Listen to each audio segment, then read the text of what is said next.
You know, you have said in recently that Ukraine perhaps will not be a member of NATO. You have admitted that. Could that there are people who ask, could that concession, had you made it clearly and loudly earlier, could that have prevented this war? Well, Farid, here's the deal. I spoke about what NATO members told me. So the war in Ukraine has been lasting for 8 years. It's not just some special military operation. So if Russia continues to take soundings, testing the ground, and if they do not see any kind of response from the West, they will continue to advance.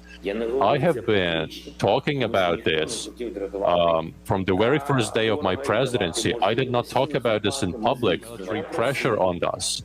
But everyone in the West told me that we do not have any chance of NATO and EU membership. I asked them not to drive the Ukrainian people into a corner because our people are brave, and the West should also be brave in telling directly to the Ukrainian people that, well, you're not going to be NATO and EU member.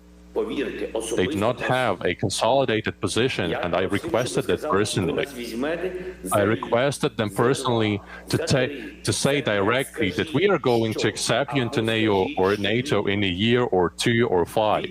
Just say it directly and clearly, or just say no. And the response was very clear. You're not going to be a NATO or EU member, but publicly the doors will remain open.